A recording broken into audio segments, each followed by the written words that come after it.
What is up, guys? I am here in my garage, and I'm going to tell you about a few updates that I've done to the car in the past few weeks. So first and foremost, I went with the Injen, I-N-J-E-N, 3-inch stainless steel catback exhaust with the burn titanium tips, and I've also added the green air filter for the stock intake for this vehicle. So really excited about both. They both have added a lot of sound and excitement to the car. With the intake being some more turbo noises and the exhaust being obviously louder exhaust. So it removes the muffler entirely, and it's a 2 resonator system in 4 pieces that replaces everything from the downpipe back, and has really completely changed the personality of the car.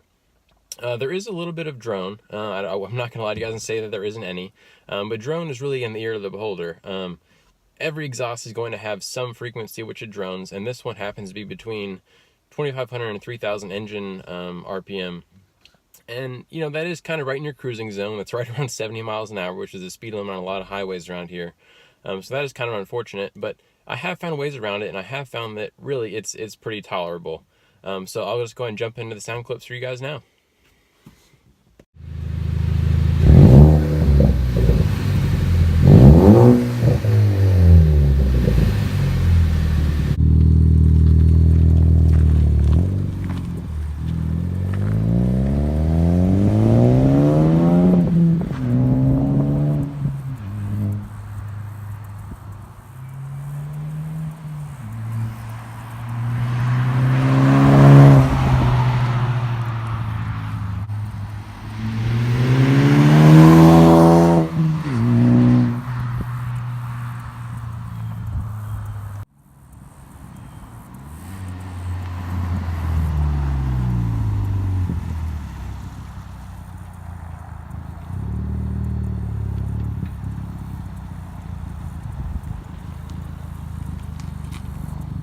Okay.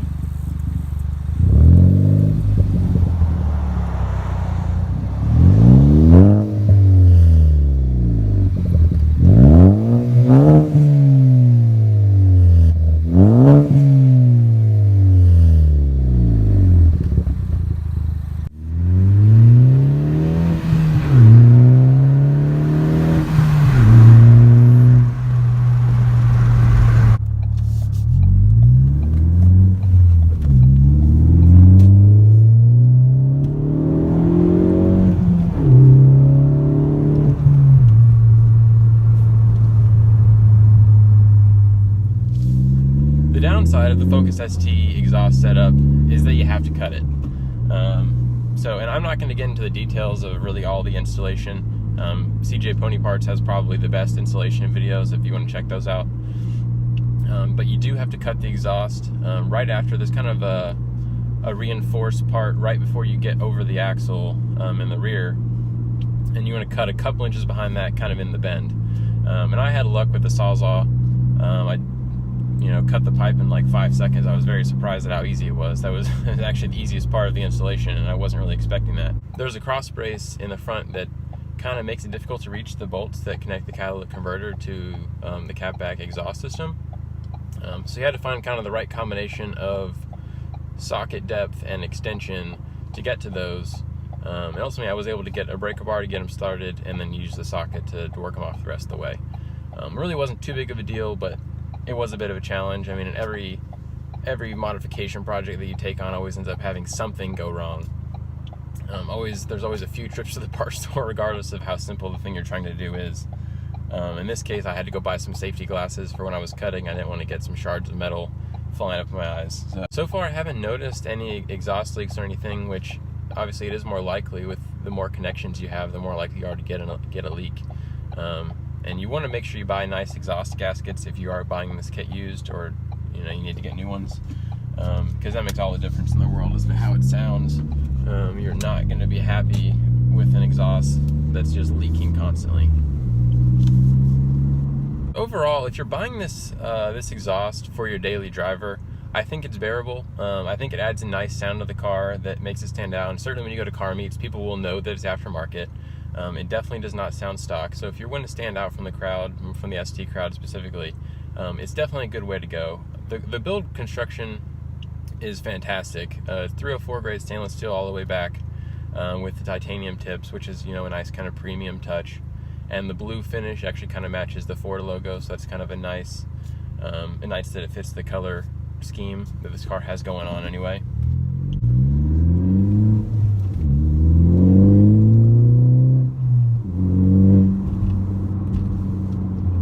And I don't know about adding power. I think there were some claims that it adds like 15 horsepower, and maybe, I don't know, it's hard to say.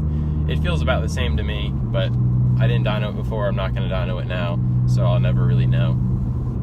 And I don't plan on getting the car tuned anytime soon, so I really probably won't see much gain in that regard. Alright, so let's talk about another modification I did, and that is the green air filter. So I bought all of this stuff, at one stop. I bought the green air filter, the catback exhaust, and the Cobb exhaust hangers. So the Cobb polyurethane exhaust hangers come with the 4th hanger that the 15 and up Focus STs don't include anymore. 13 and 14 Focus had 4 hangers, and most aftermarket kits have 4 hangers. So you need to either buy 1 extra hanger for that 4th location, or if you buy the Cobb polyurethane hangers, it comes with 4 and you can replace them all at once. And you have a slightly stiffer hanger system that's going to keep your exhaust from bouncing around more. Which I don't really know how that would be an issue unless your suspension had been modified as well and you were kind of taking bumps a little more harshly. But if everything else is stock, you probably wouldn't have an issue running the rubber exhaust hangers that it comes with.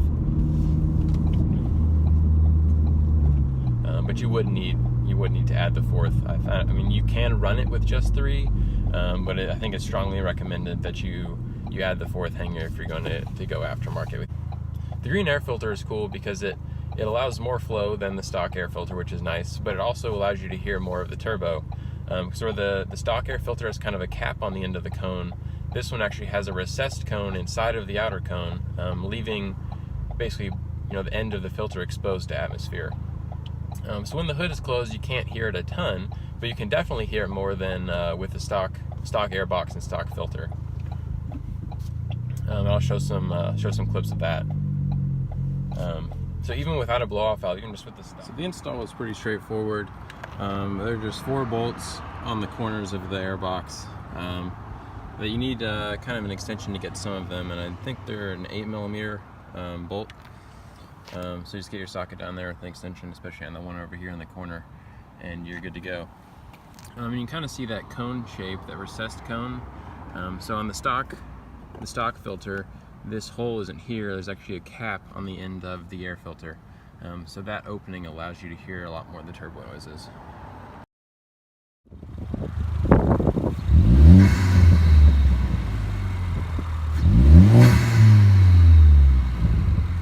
So even without a blow-off valve, even just with the stock recirc valve, you can really hear a lot of turbo noise, and that's pretty cool. It's one of the reasons I bought this car, because I've never owned anything turbo, and I wanted to have the drama and the excitement of hearing the turbo, flutter when I'm letting off throttle, and I'm getting that now. So it's really kind of completing the experience that I was looking for.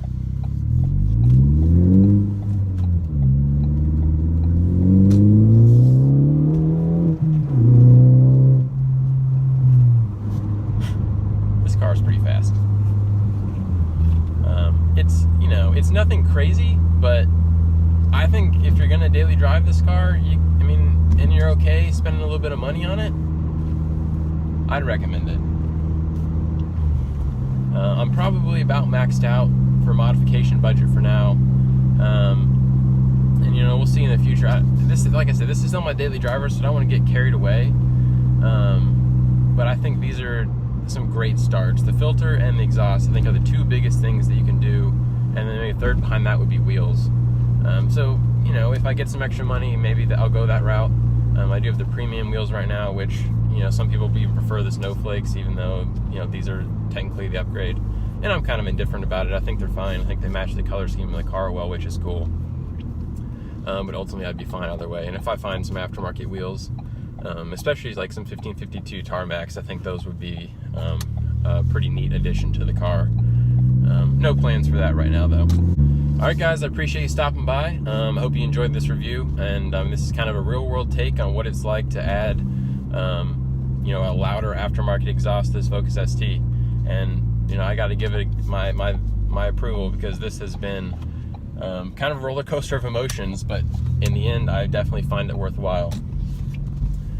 So you guys take it easy. I'll see you next time.